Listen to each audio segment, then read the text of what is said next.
خب یکی از مثال به کرامات اولیا آن حدیثی که اثری که از حضرت عمر رضی الله عنه ثابت شده است، خیلی که در ابو نعیم اصبهانی روایت کردن با اسناد حسن.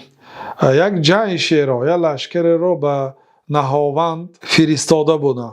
خب مثال به کرامات اولیا از حضرت عمر رضی الله عنه میبیاریم. وقتی یک لشکر را به سوی نهاوند فرستانیدند و آن لشکر به دشمن وامی خورد، در قفای یک کوه دشمن ها از قفای کوه می آمدند، مردم مسلمان می رفتند به طرف دشمن بی خبر از آن که در قفای کوه دشمن ها هستند.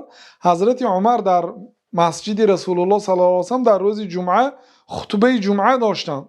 ناگاه در بین گپشان در بین خطبه حضرت عمر گفتند که یا ساریه الجبل الجبل، ای ساریه بکوه بکوه گفتند. مردم در خطبه حیران شدند، یعنی یک کلمه ای که به خطبه علاقمندی ندارد، ای ساریه بکوه بکوه.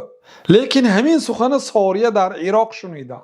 یعنی این اگر این گپ یک صوفی نقل کند، مردمی مثلا کسی اگر عقیده مقصد از اصحاب حدیث و از عقیده متقدمین با خبر باشد، میگوید که این عقیده نادرست است میگوید. لیکن این حدیث صحیح است، یعنی کرامات اولیا حق است، لیکن فقط فرق بین کرامات اولیا و بین شعوذه، بین سحر و جادو و بین کرامات دروغین باید فرق کرده شود.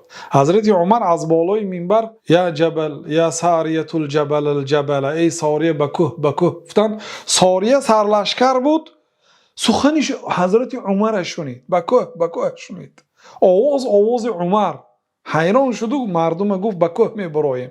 بکوه به بالا بر آمدن که لشکر دشمن از پایان آمده گذشته رفت، یعنی سلامت ماند. و وقتی که به یک ماه آمدند این حادثه را به حضرت عمر نقل کردند و حضرت عمر خودشان میدانستند خیر این سخن گفتند.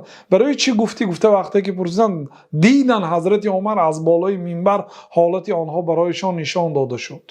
این خیلی که الان ما با واسطه تلفن از اینجا به دیگر مشرق مغرب رو میبینیم، با وقتی که با نوار میبینیم عین زمان چی شده است، همین خیلی دیدن به تلفن. تلفن چی موج است؟ موج که آفرید الله تعالی آفرید، همون موج الله تعالی به حضرت عمر رضی الله عنه نشان داد، دیدن هیچ باکی ندارد.